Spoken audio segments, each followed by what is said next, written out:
ॐ योगेन चित्तस्य पदेन वाचां मलं शरीरस्य च वैद्यकेन योपाकरोत्तं प्रवरं मुनीनां पतञ्जलिं प्राञ्जलिरानतोऽस्मि।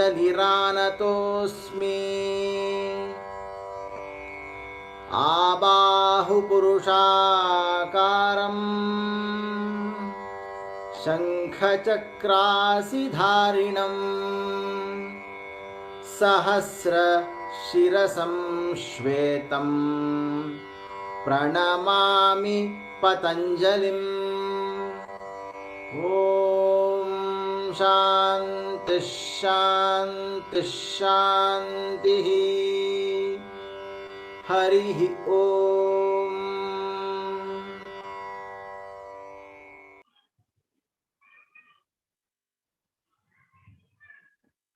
Om Shri Gurubhyo Namaha. As a fire blazes brightly when the covering of ash over it is scattered by the wind, the divine fire within the body shines in all its majesty when the ashes of desire are scattered by the practice of Pranayama. B.K.S. Iyengar. A very good evening to one and all. It's indeed a pleasure to welcome you all who have joined hands in the third day of this webinar series. Starting from Monday until Friday evening, we are having practical sessions focusing on different forms in the morning and lecture series in the evening by eminent Yogacharya. Let's start the session of third day with Shri Regeesh Vattakandy, session on Ashtanga Yoga for well-being and Pranayama. Shri Regeesh Vattakandy, equipped with a master in yoga psychology from Bihar School of Yoga. He started teaching in 2005. He shifted base to Bangalore to start training teachers after a few years of teaching stint in Malaysia.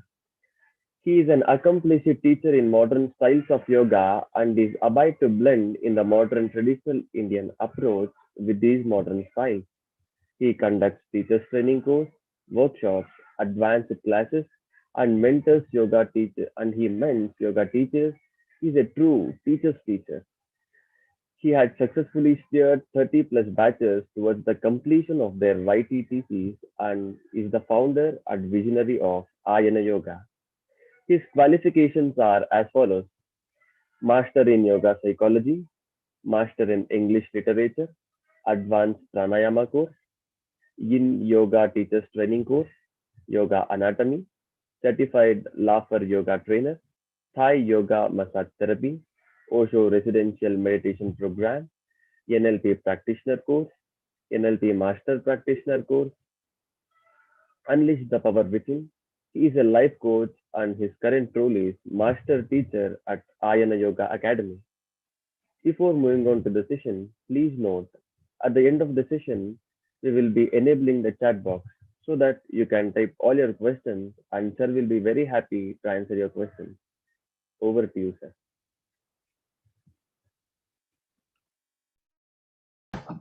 Thank you, Tejas.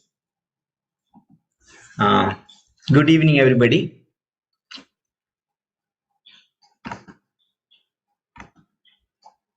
Good. I would like to see some of your faces.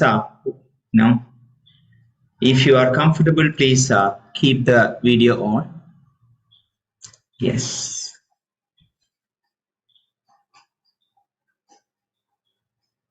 All right. So we start with a short centering or meditation.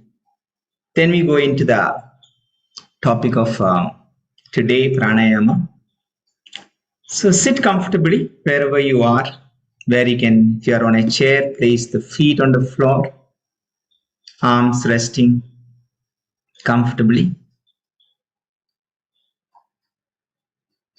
And sit upright.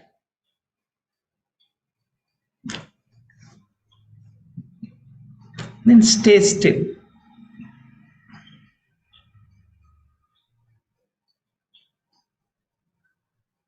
Keep your eyes gently closed.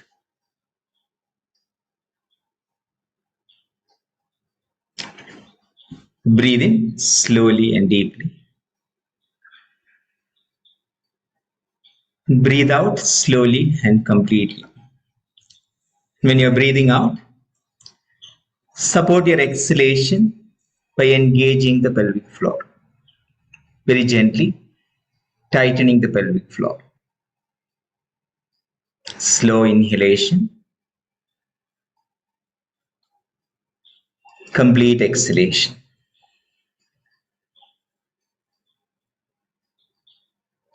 Slow inhalation, complete exhalation.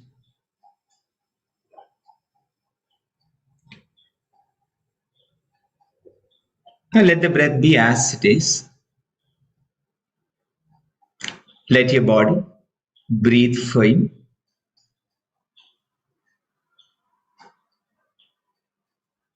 And take a moment to connect with the physical body. Feeling the different parts of the body.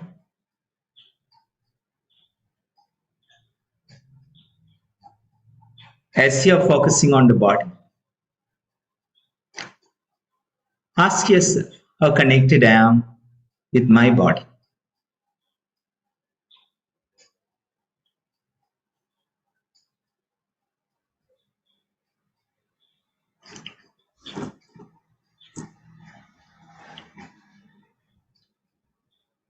From the body, shift your focus to your breath.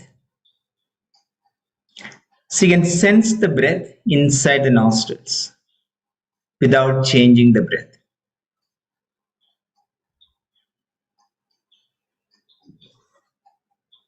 Paying attention to each inhalation, each exhalation.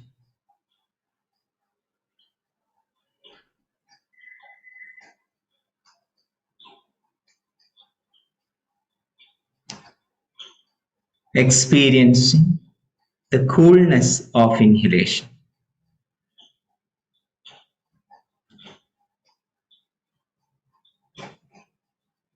See up to where you can feel that coolness inside the body.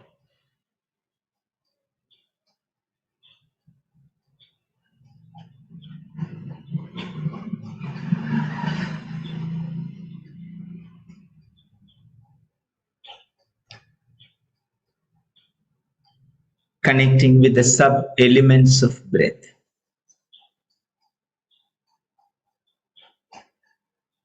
The rhythm of breath.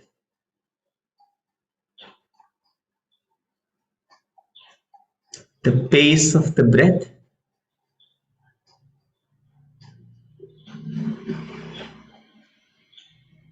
So you can feel the texture of the breath.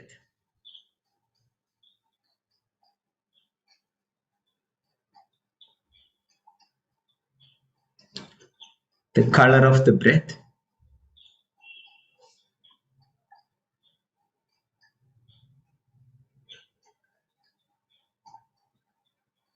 The weight of the breath, the lightness of the breath.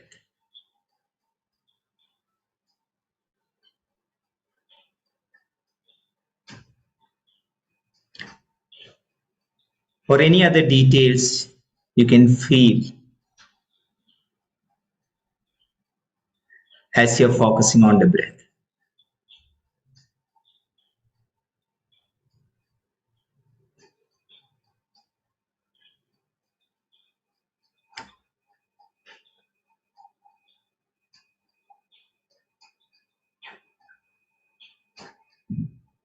As your focus get intensified,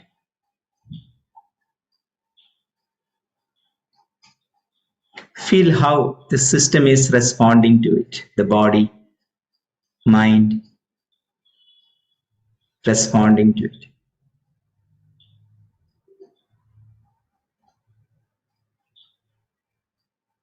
Any state changes, any energy changes you can feel.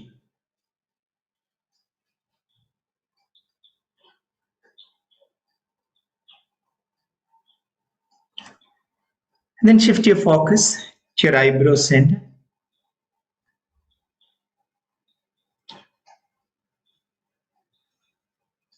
Pick one point at the eyebrow center. One point at the eyebrow center. And feeling that point.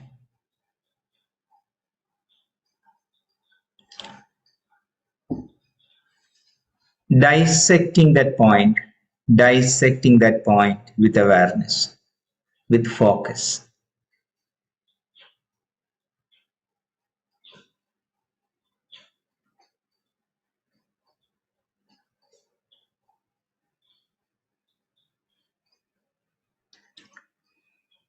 Visualize a steady flame at the eyebrow center, burning bright.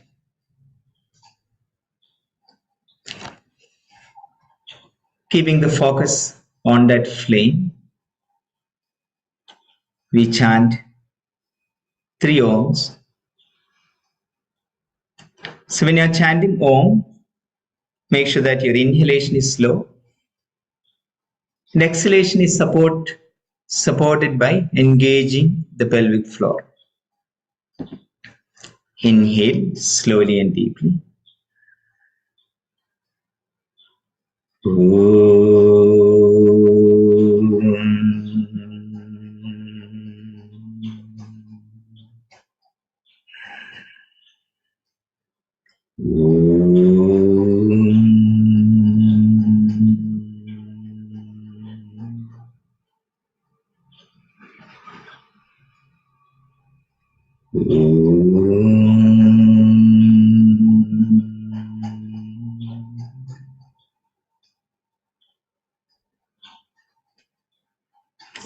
Rub your palms. Keep it on your eyes, face. And keeping the eyeballs down, blink your eyes to keep your eyes open.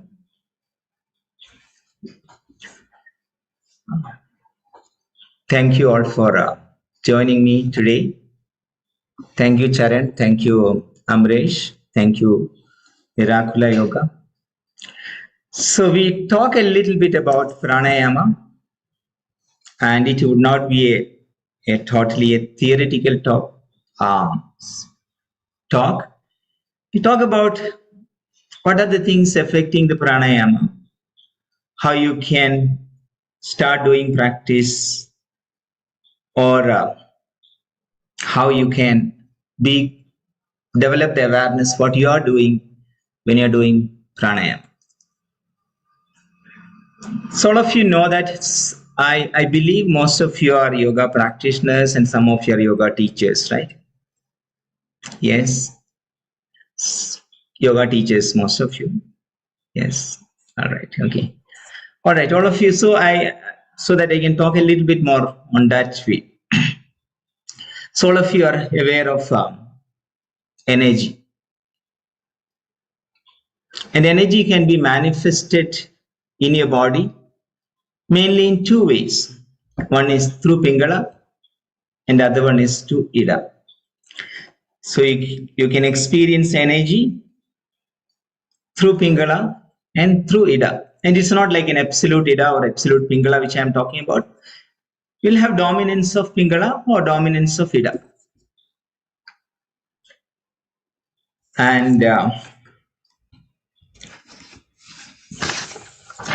And depending on what kind of practice you are doing, you develop the power of that energy.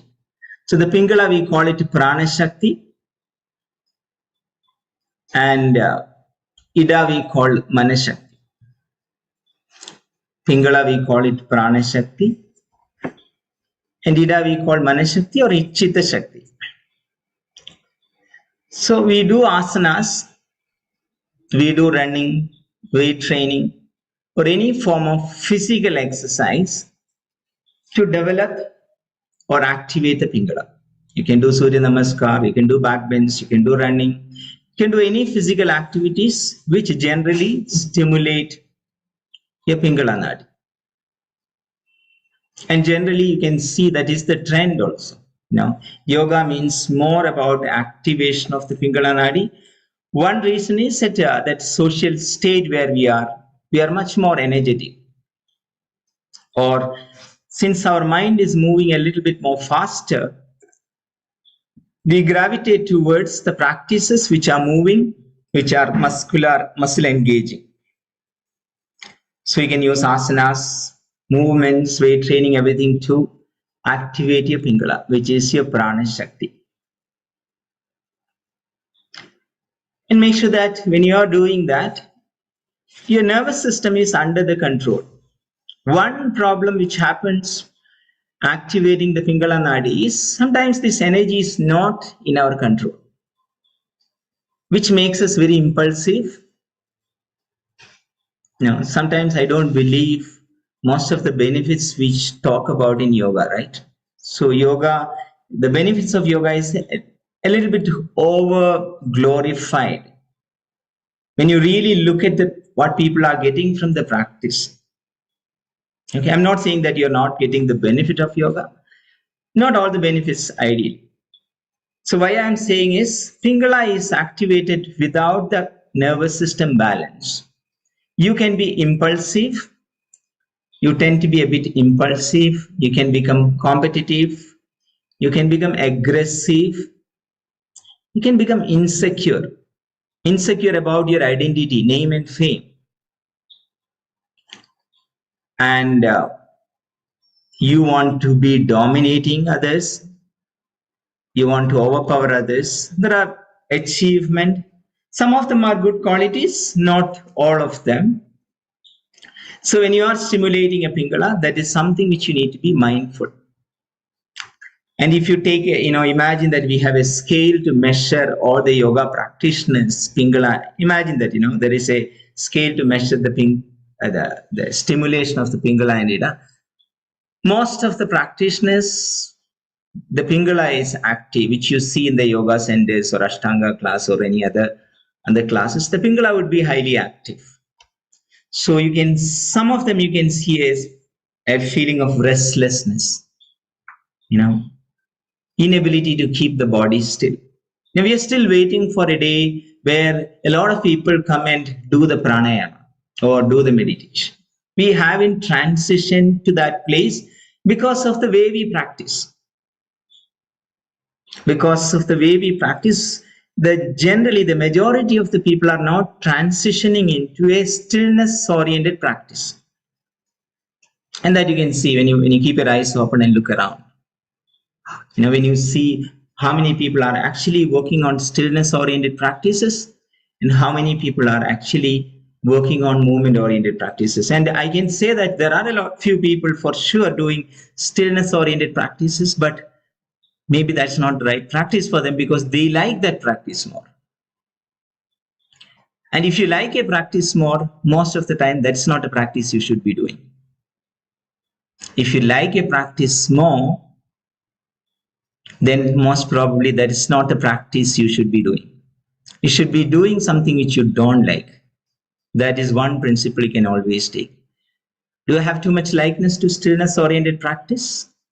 Then I will have resistance to movement-oriented practice, or I will have resistance to muscular engagement practice like asanas. Okay. So what I'm talking about is stimulation of the Pingala. Stimulation of the Pingala is very, very important. That is the primary steps of yoga. If you are taking the Hatha Yoga, primarily we need to stimulate the Pingala. And stimulating the Pingala should be coming with the stability of the body. If the body is not stable, stimulating the Pingala can give you more problems. It can give you anxiety. So the stability of the body, if you ask me what is the first thing, stability of the practice with asanas. Or if not asanas, weight training and develop the stability of the practice. Matter hold the energy.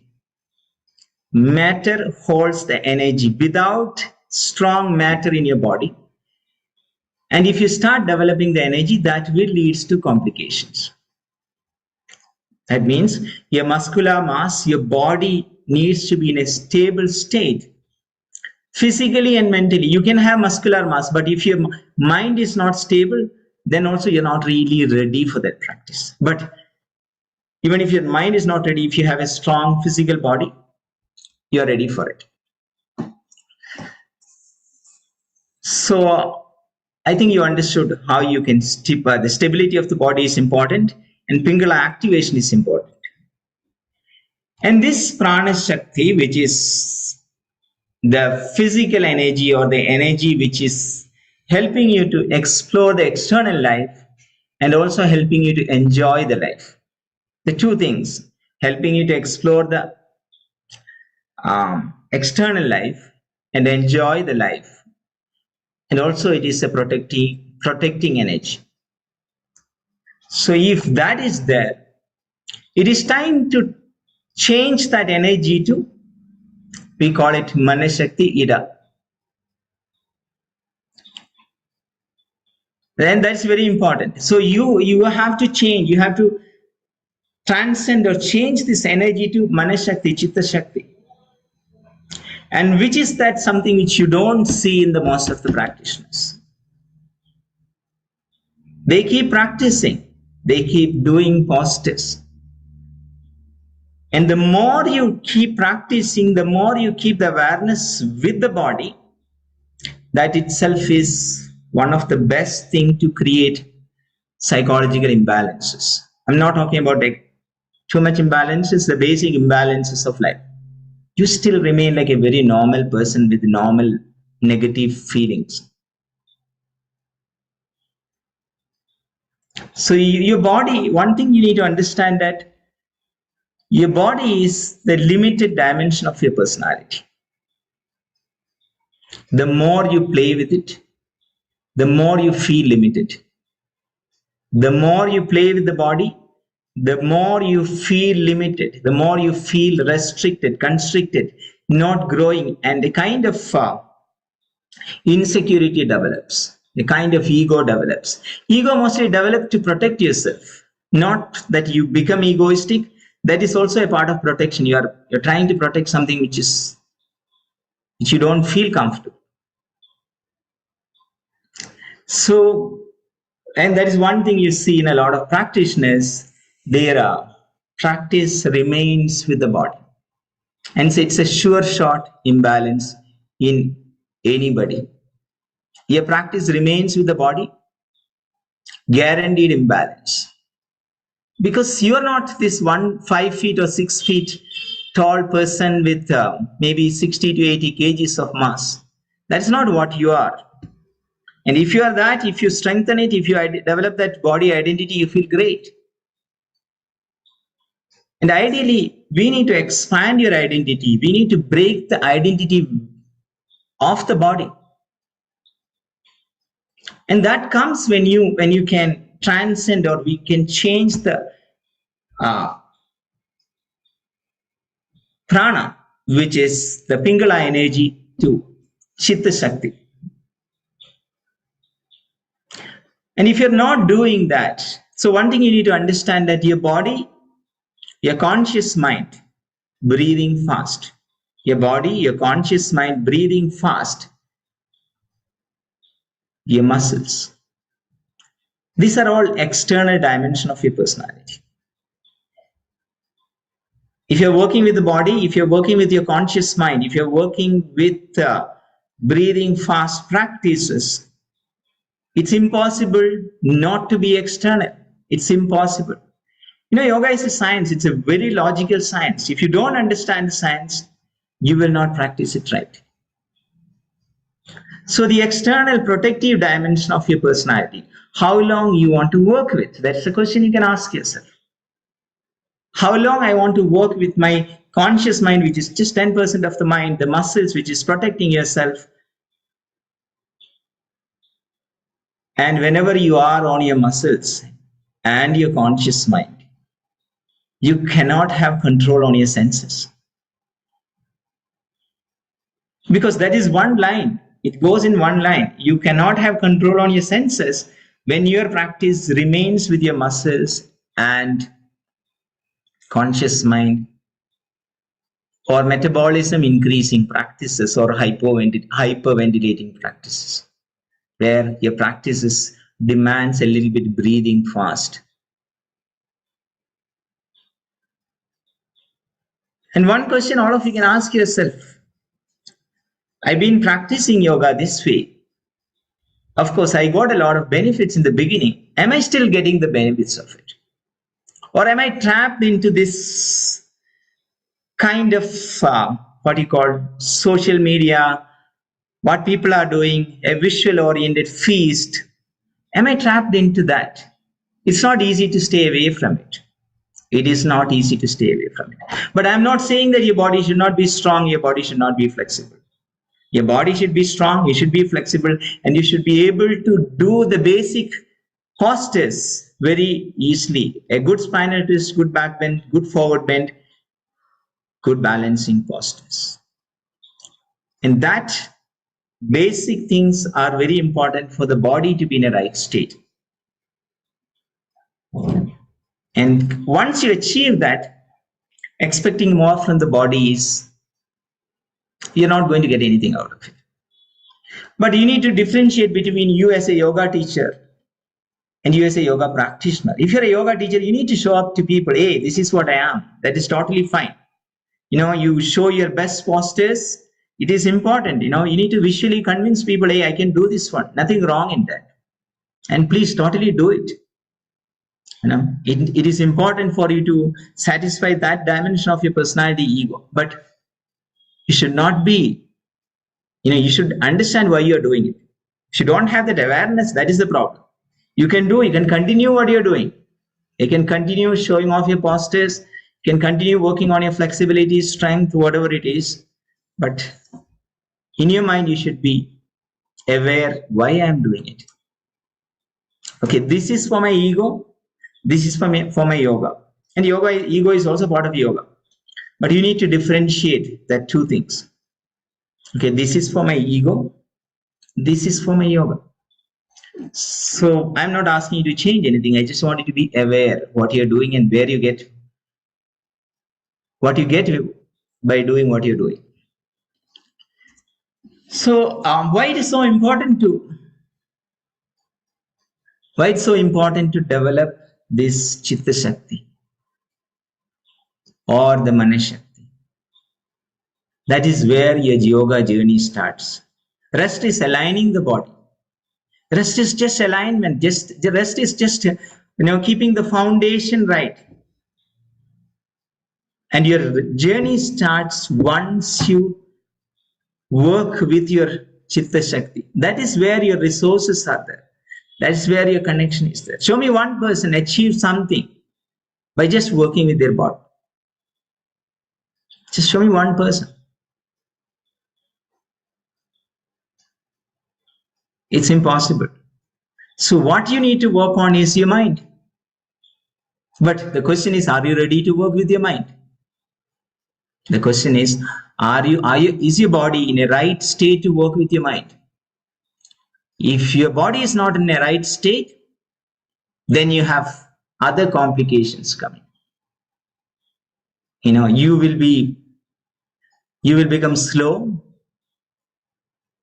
Outside you may look very peaceful, but inside you may be judging yourself.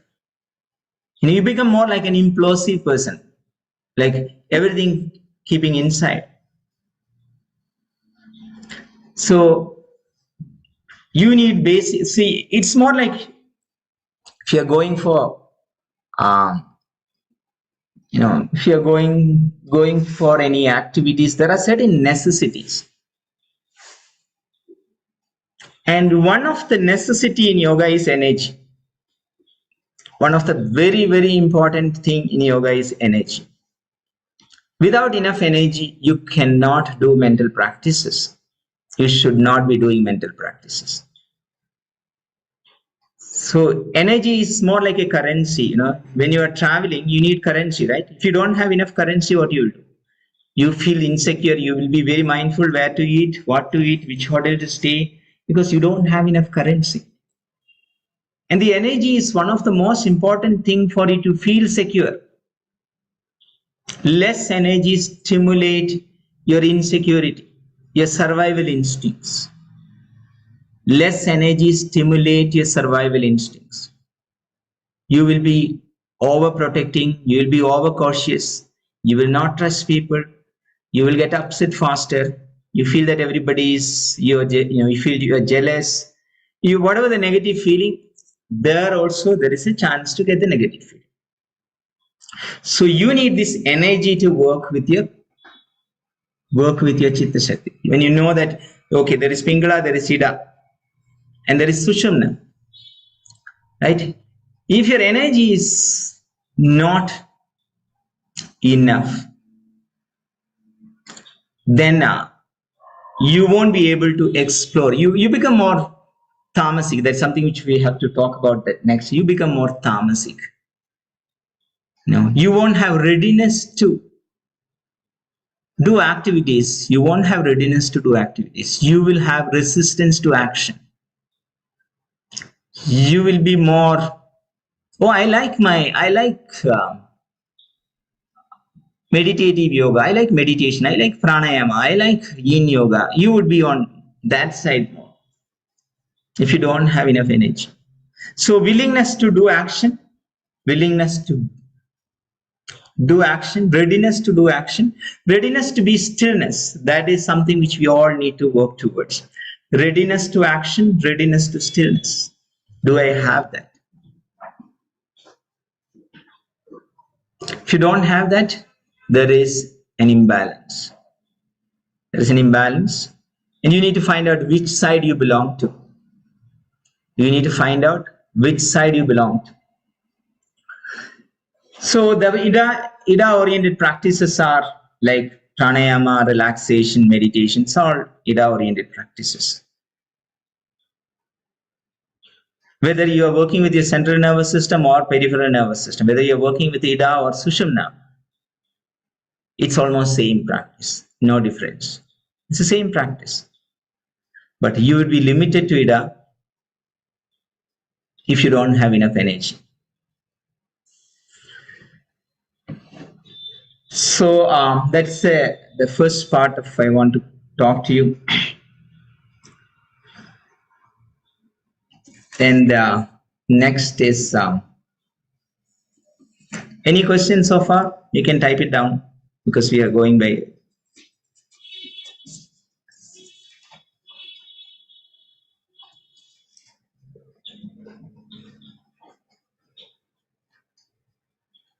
All right. Okay. The next thing I want to talk to you about is, see, whatever we are talking about the body and state of mind or state of the system. So we are actually giving a vocabulary for certain state. And there are different vocabulary we use in yoga. One is Ida and Pingala. And the second one we use is Sattva, Rajas, Tamas. Tamas, Rajas, and Sattva. So you can see all of these things are overlapping. All of these things are overlapping. Okay. Should we practice both asana and pranayama? You mean together? Yes. One simple formula I can take is that always complement your physical yoga practice with a non-physical yoga. And which one gets more weight depends on your personality.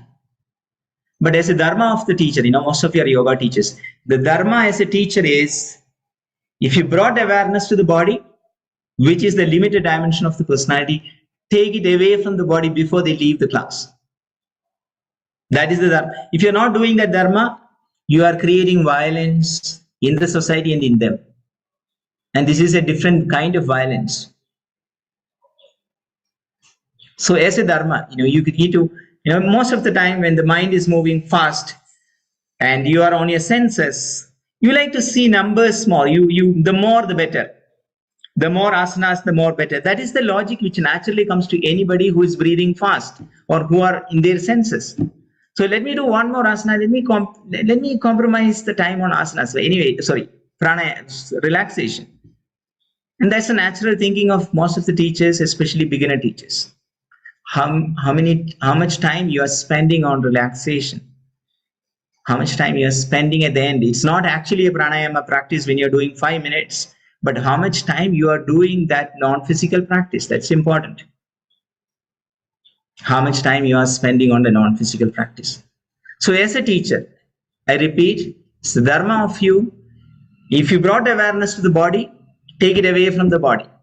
If you connected them with their limited dimension, help them to connect with the non-physical dimension, their limitless aspect.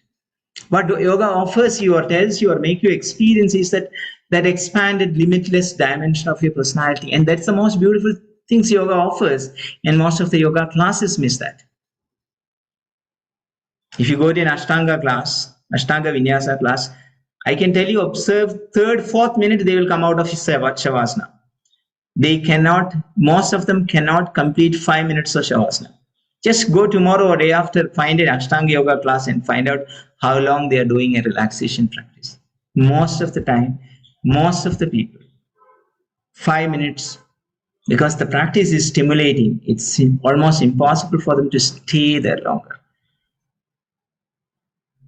So be mindful about that. So yes, so that is the answer for your question, Preeti Desai. Should we practice both asana and pranayama? Yes, always complement both. Sir, could you please explain again about Ida and Sushumna being stimulated by the same thing?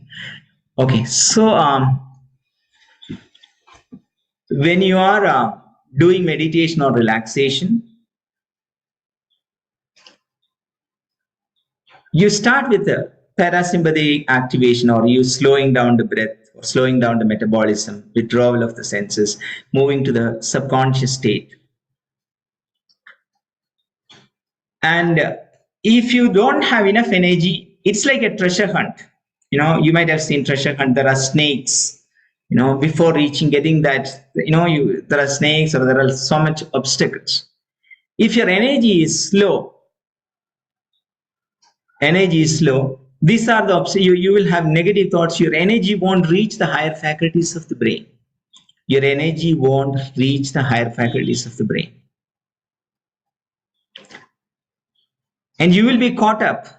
You will be caught up with negative thoughts or dreams. If most of the time energy is low, it's impossible to stay awake. One reason, that's something which we are talking next, is that energy state balance is very, very important to do any higher form of yoga.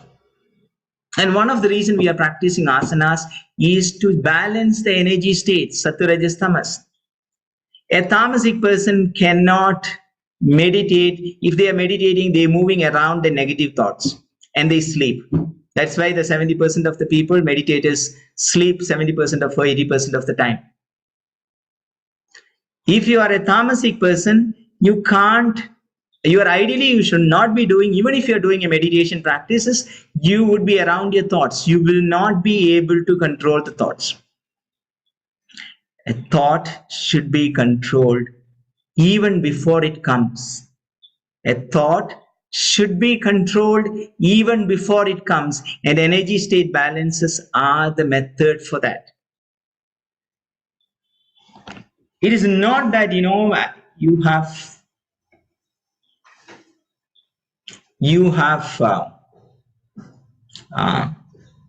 you keep working on your thoughts, keep pushing away the thoughts. Meditation and relaxation practice become tiring. You keep pushing away thoughts. Your ground is not set. Your ground is where all the negative thoughts coming. How long you keep pushing the thoughts away? Because as long as your ground is not set, you will have negative thoughts. I don't know how many of you meditated and have the same experience. Thoughts constantly coming and you keep pushing it away. It's too much effort. Work on your energy state balance. You don't need to work on your thoughts much. And that's something which not many people told you.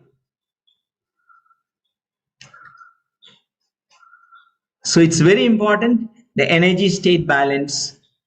And if you don't have that, you will not be able to do any higher form of yoga. It's impossible.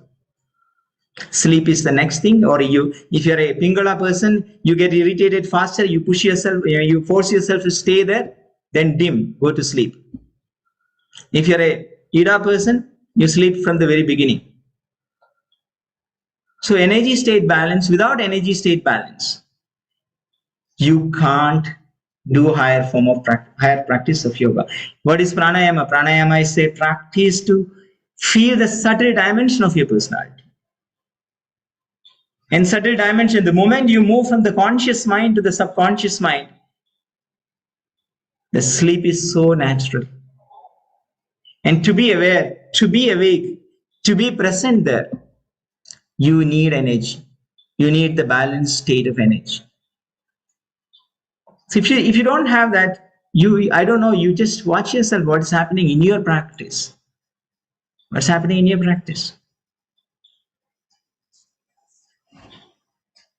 So energy state balance. If you have, we need a controlled Rageesh for exploring your mind or resources. Controlled Rageesh. And that's something which we need to develop. And what is Rageesh? What is tamas? You might have heard tamas is negative, tamas is laziness, tamas is inertia. Tamas is none of it. Tamas is nothing but matter. Tamas is matter. You know what is matter? Matter. Heaviness. Heaviness is the effect of it, psychological thing. Tamas in its simple form is matter. What is Rageesh? Rageesh is nothing but movements. There is nothing called sattva as such. Sattva is nothing but once you strike a balance between this, you are in a sattvic state. Only you need to strike a balance between the matter and movements. That is the state of sattva. Otherwise, there is no state. There is only two. Third one is the result of the balance of the two. It's the word of duality. It's the word of duality.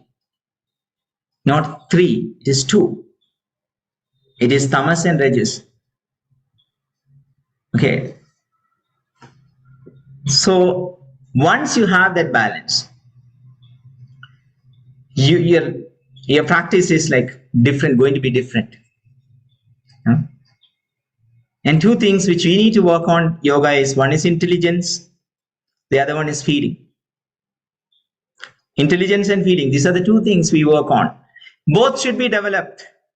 Both should be, if your practice is not developing these two things, your intelligence and feeling, you're not doing yoga practice.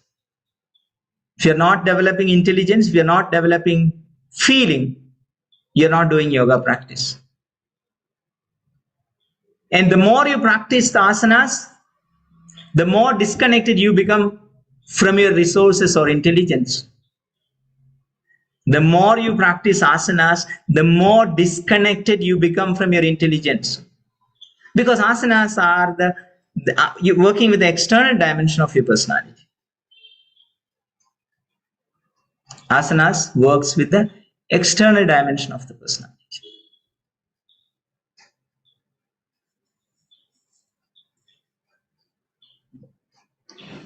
And yeah, that's a little bit about tamas and Rageesh and sattva.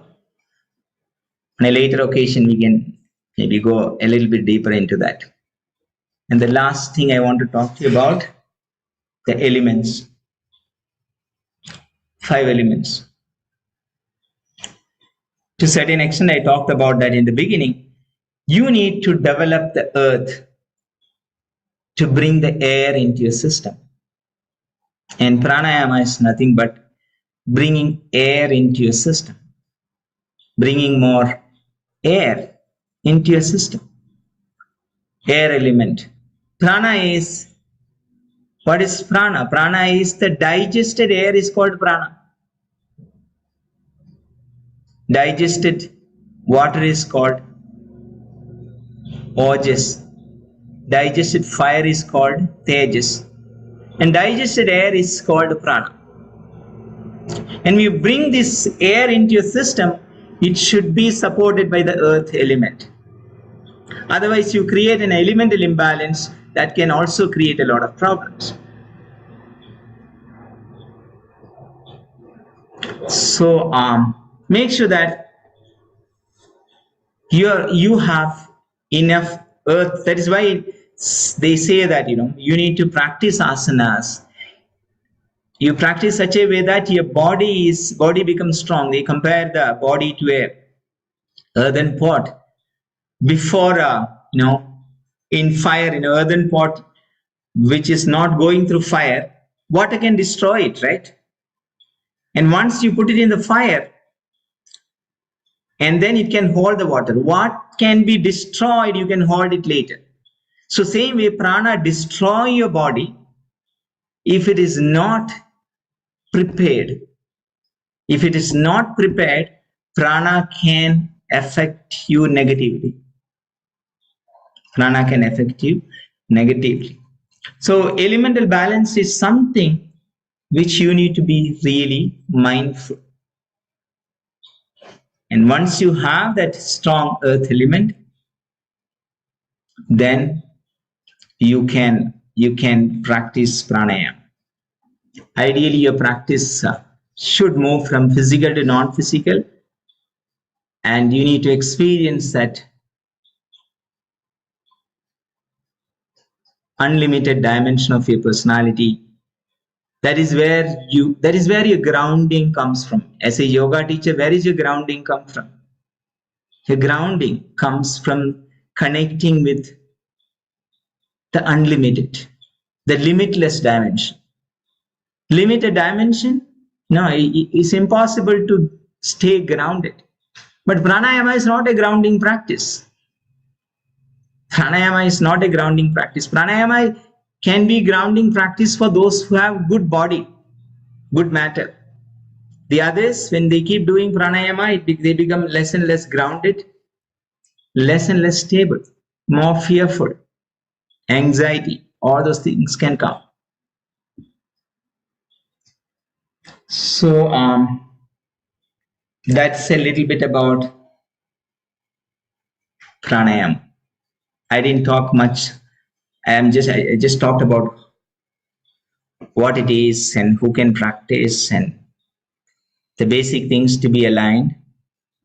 And now you can ask me questions. I would like to answer the questions. Then how we should divide an hour, 1 hour class. You can do at least 8 minutes, 6 to 8 minutes of Shavasana. And a little bit pranayama. Pranayama is a good transition. Pranayama, when I say pranayama in 1 hour class, if you don't do 10 to 15 minutes of pranayama, it's not pranayama. So it doesn't qualify under pranayama.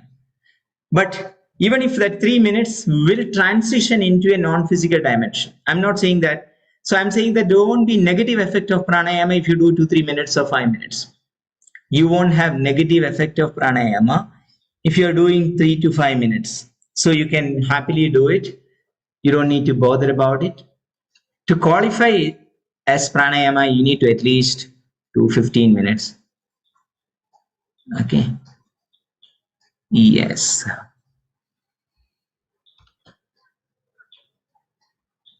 Just 1 second. We practice different pranayamas in different seasons. Choose one pranayama. You see that whatever you're practicing, either you should know why you're practicing and what you're looking for from that. Okay. And I would say stick to 1 or 2 pranayamas, not more than that. Stick to 1 or 2 practices, not more than that. Get a good ground in that practice, and also decide why you are practicing that. Why do I want to practice?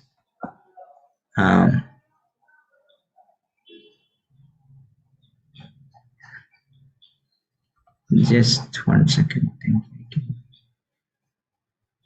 You can do pranayama anytime when your stomach is empty, at least 4 times, early morning, midday, evening, midnight. You can do any of those times.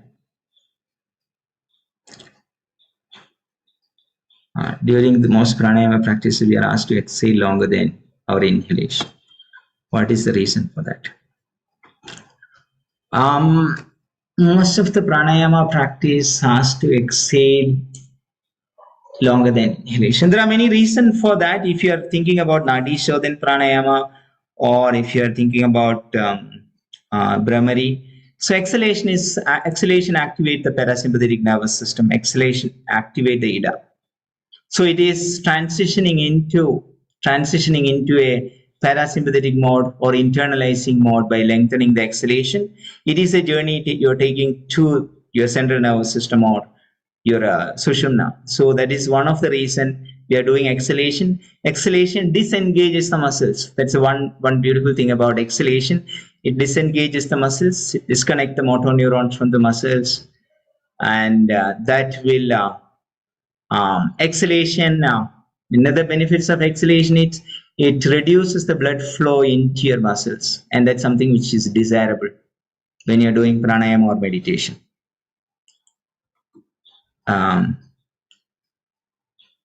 Okay. So different seasons should be practiced different.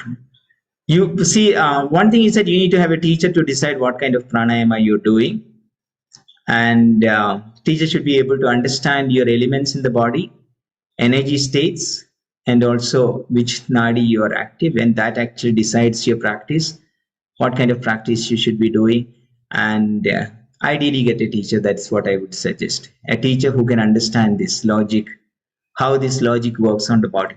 It's very, our body is not, it's very logical, very scientific, and there is a yoga logic.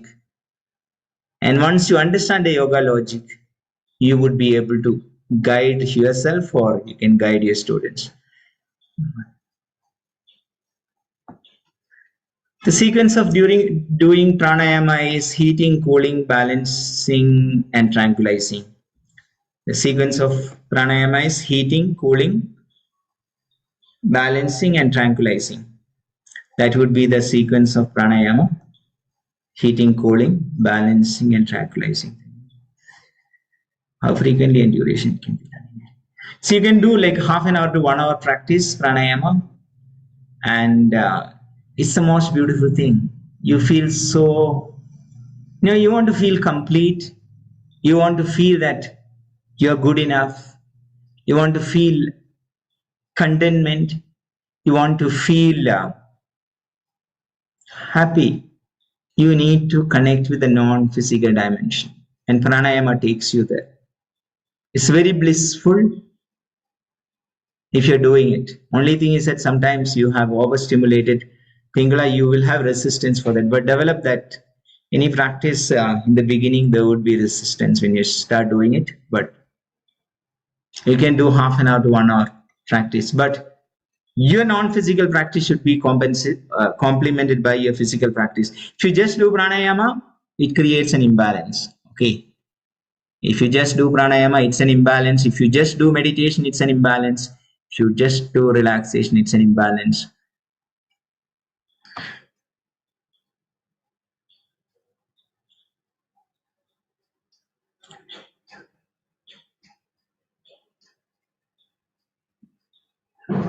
Yeah, that is one thing about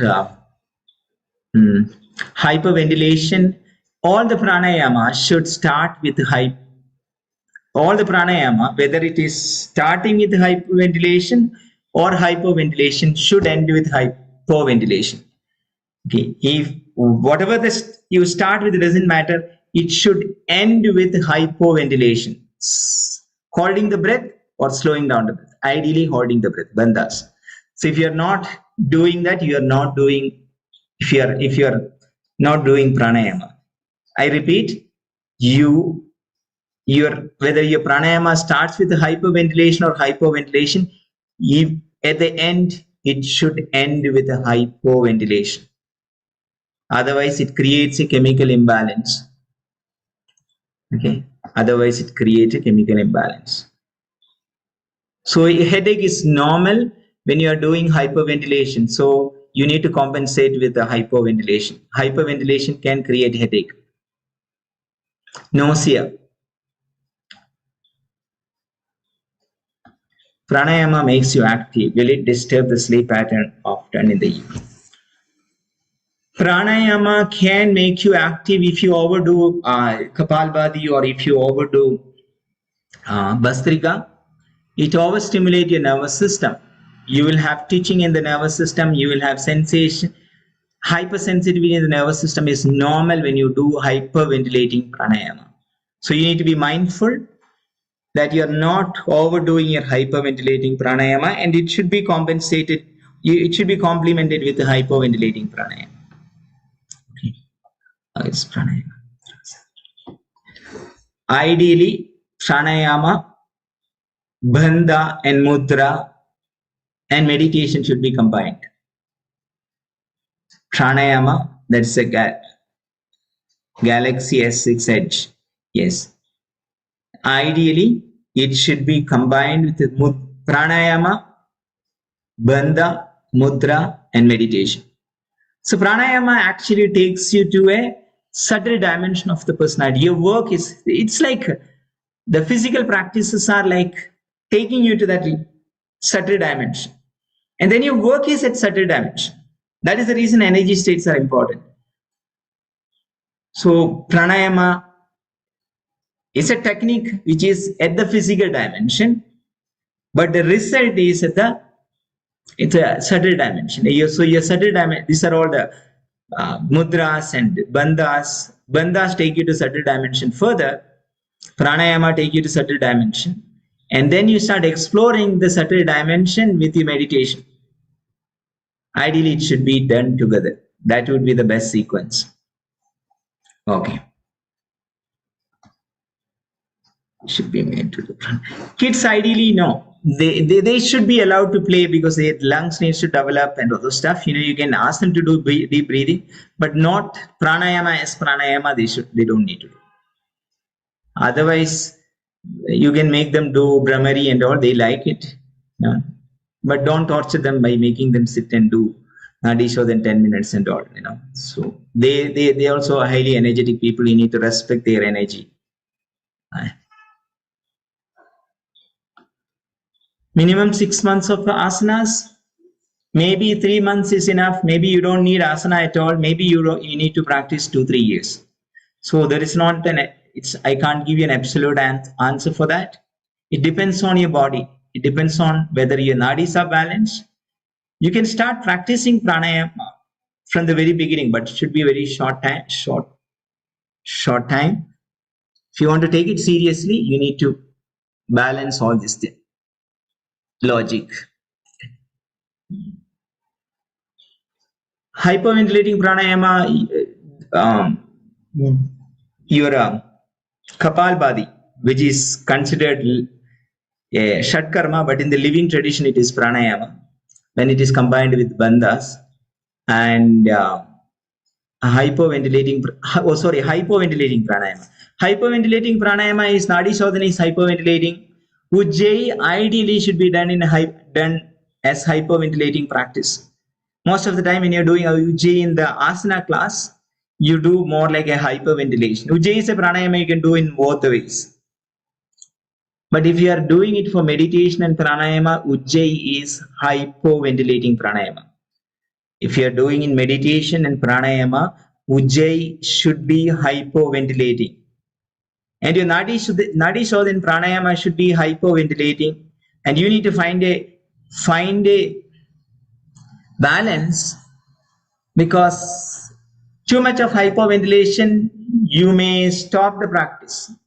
You may not be able to continue the practice. You need to find that balance where you are not completely going into your subtle body, but you're not in your physical body.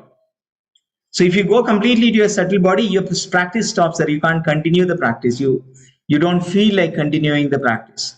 So you need to find the breathing pattern which keeps the practice going. That is more important. So hypoventilation, there is different ranges. You need to find your pattern which can keep the practice going. That's my answer for that. Tranquilizing pranayama, Brahmari is tranquilizing pranayama. You can do Om chanting, tranquilizing pranayama. Brahmari, a lot of people talk about Brahmari because of the COVID. Yeah. I don't understand this question, but what is this method of breathing? Recommend short and deep breathing. Method of breathing, they recommend short and deep breathing. Is it good in pranayama? You practice deep, long breath. How is it? So it all depends on what kind of practice you're doing. And there are many different techniques. I cannot say that one is wrong and one is right. Depending on why they're using that pranayama, you need to ask them. I won't be able, and how they are complementing that practice. So any practice can be with whoever is doing that, they will have an understanding and a good intention of why they are doing it. And they will also have a complementing practice for that. So I won't be able to make a comment on that. In pranayama, we practice deep and long breathing. So one thing about pranayama is that most of the pranayama should remain. I don't have time to give you practice today. We'll talk. Practice we do some other time. Your pranayama practice is not to develop your lung capacity. That's something which you need to understand. Your pranayama practice is not to develop your lung capacity. You should always stay within the range of your breathing. You should always stay within. Developing the lung capacity practices are different. You can do some deep breathing, you can do abdominal breathing, thoracic breathing, those kind of practices. Pranayama is not for developing the lung capacity. Okay, you would be able to do the what do you call it? You can increase the carbon dioxide oxygen exchange in pranayama, but that way you have more oxygen coming to your system, but it is not to develop your lung capacity. You need to separately work on your intercostal muscles and serratus muscles too. All different ways. The rib cage needs to be expanded for preparation. That can be a preparation for pranayama. Yes. One last question. Is early puberty the reason for the young kids? No, that is not one of the reasons for early puberty is that our age, you need to, average age is, though at the, when you read the books, you say that, okay, we are increasing our age, not actually.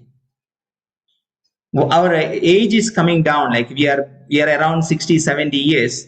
So within this 60, 70 years, your life has to be complete. So it is intelligent way of the nature for you to get your puberty early. Earlier, like maybe 30 years back, 25 years back, kids start walking once they reach 12 months.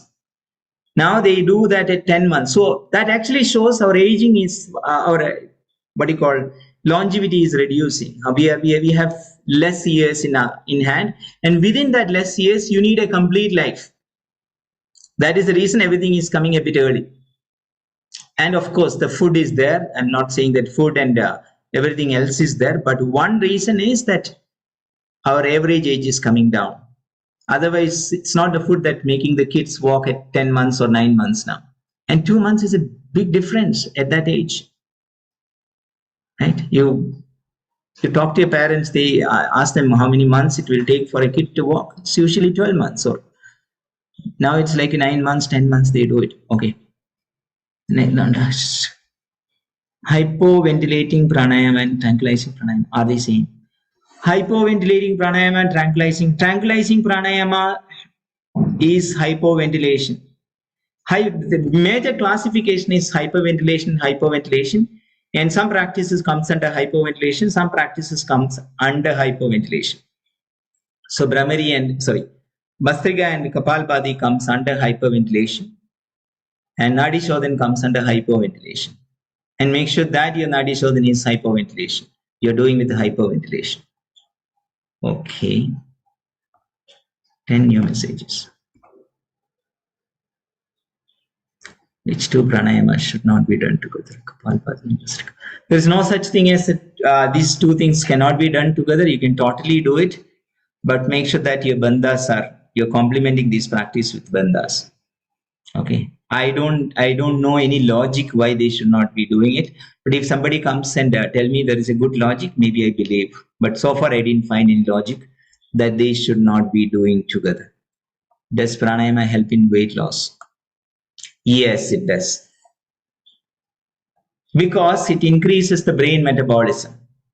It develop awareness, it increase the air element, it makes you more, you can think better, you move from the feeling to thinking personality. That is, your thinking develop, your intelligence develop, your awareness develop. There is more activation of the neurons in the brain with pranayama, and the brain metabolism is one of the major reasons for weight loss. That is why you can see most of the yoga practitioners are on the leaner side, because of the brain metabolism. You have a muscle metabolism, you have a brain metabolism. So brain metabolism increases with pranayama. We do tamas also. Do we need tamas? Yes, of course we need tamas. Without tamas, you can't do pranayama, because tamas is matter. Don't give the meaning of over tamas. What the meaning which we so far understood about tamas is that too much of tamas can give you a negative feeling, or can make you lazy, make you negative, darkness, delusion, all comes because of too much of tamas. Without tamas, there's no grounding. Without tamas, there is no sleep. Tamas is very, very, very important. Tamas is not bad. Too much of tamas is the problem. So too much of rajas is also a problem. We understood it wrongly. That is the problem. We understood it wrongly. What is tamas? Fully, when conventional people hear me, they will kill me. But that's it. You think about logically. What is tamas? Tamas cannot be negative. Tamas is matter, which actually can over tamas. Too much of tamas can create negativity. Okay, that's no more questions, right? So we are tamas equals ida and rajas equals pingala. Is it right correlation? Tamas equals ida. No, that is not equal, because no, I won't say it is equal. Rajas equals pingala. I can say rajas equals pingala. Tamas equals ida. No. See, one thing is that you are, I can't say it, because it's a two, both are existing in a slightly different dimension. Now, though the tamas and rajas is on the physical dimension, which will have effect on the subtle dimension, ida and pingala are completely on the subtle dimension. It is in your pranic body, and you can see the effect in the physical body. Okay. Yes, nature seemingly same. You can see the effect same. Thank you, Preeti. Yes, good. We don't have much time to do the practices. Good.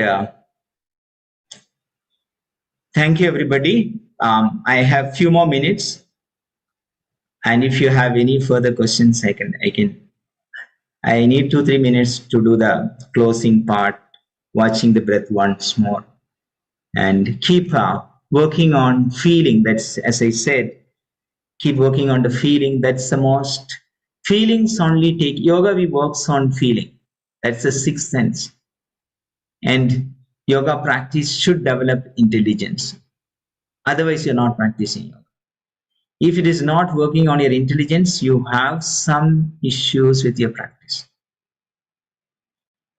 Okay, see, these two things simultaneously should be developed when you are practicing yoga. You should ask yourself, you should work on your processing capacity, asking questions, finding answers, asking question everything what is around. Then that intelligence will develop. We have the One beautiful thing about life is that the whole universe is highly intelligent, and we are given intelligence to understand that intelligence. That's the beauty of it. As humans, you got that intelligence to understand the very intelligence of this universe. To a certain extent, we won't understand that much, but at least we are blessed to have that. So make use of it. Otherwise, you know, yeah, I don't want to say that. Okay. All right.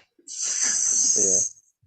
It was a very insightful session on Pranayama, Ida and Pingala, Sattva, Rajas, Tamas, and many more. So there is a lot of appreciations on this comment section. Thank you. Yeah, and tomorrow we are having a morning practice session on sound meditation by Sriram Vakade. So all the participants, I hope they will attend that practice session tomorrow. And we have opened the chat box and we have posted the feedback form and donation form in the chat box. So please feel free to fill them up so that we can improve our presentation in the next series of webinars. And we also request you to donate generously to organize many more wonderful webinars for you. Thank you, Tejas. We will. Can I take over 2 minutes? Closing plan? Yeah. Or do you have any plans to do that? No, Do you no, have sure, some recording? No. You can take it, sir. After your session, after your talk, we can put Nirakula's video. All right. Okay. Just close your eyes, all of you. Sit straight. You might have watched your breath maybe a million times. But look at your breath, feel your breath as if you're watching it first time in your life. Be curious how the breath is moving in, where this process is starting from.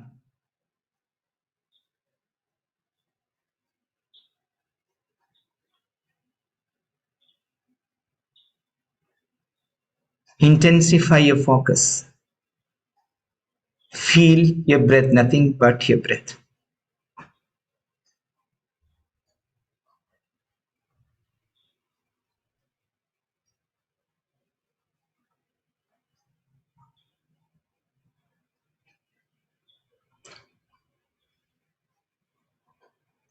The whole existence in breath.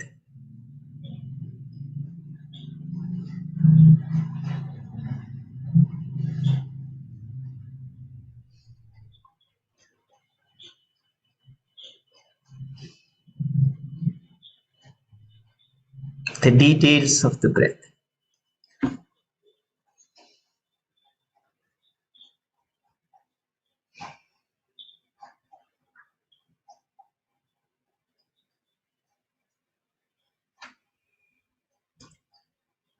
Now shift your focus to your eyebrows end.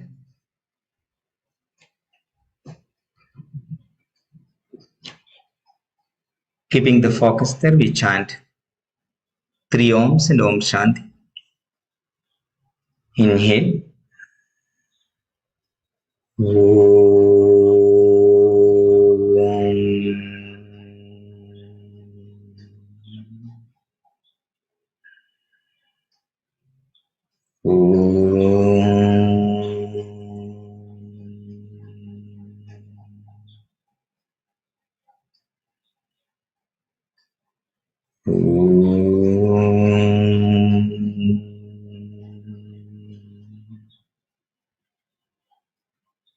Om Shanti Shanti Shanti.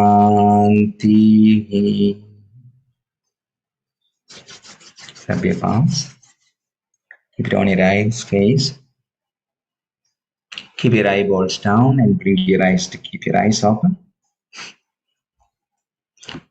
Thank you so much. Thank you all spending time. And thank you, Charan. Thank you, Amar. Thank you, Tejas. Yes. Good.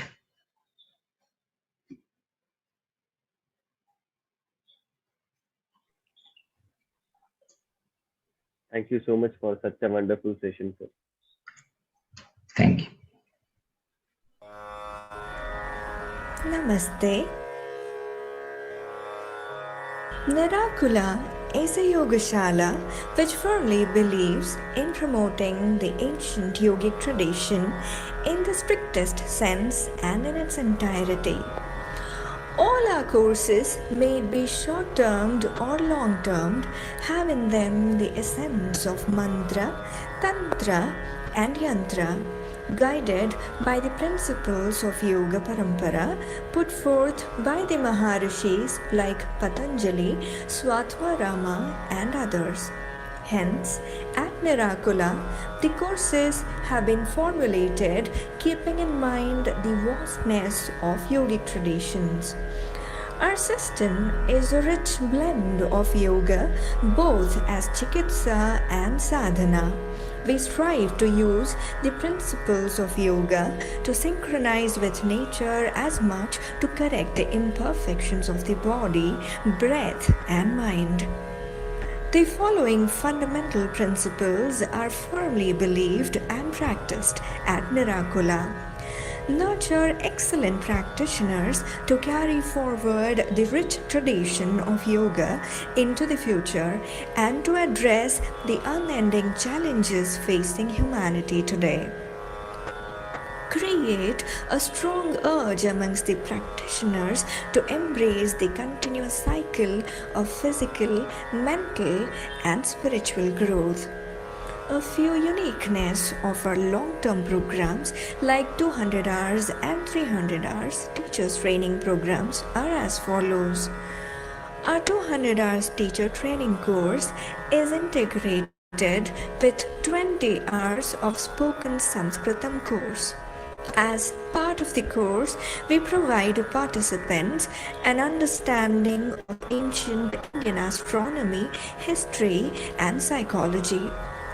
Our 300 hours teacher training course covers a plethora of subjects including Swara Yoga, Nada Yoga, Mantra Yoga, Yoga philosophy, and psychology, a teaching methodology based on ancient Indian scriptures. This program opens up the participants towards ideas least discussed in academics like marriage, parenting, nutritious food that strengthens spiritual journey. During this program, we take students out to different parts of India and help the participants to realize as to how yoga has been internalized in our culture for more than 5,000 documented years.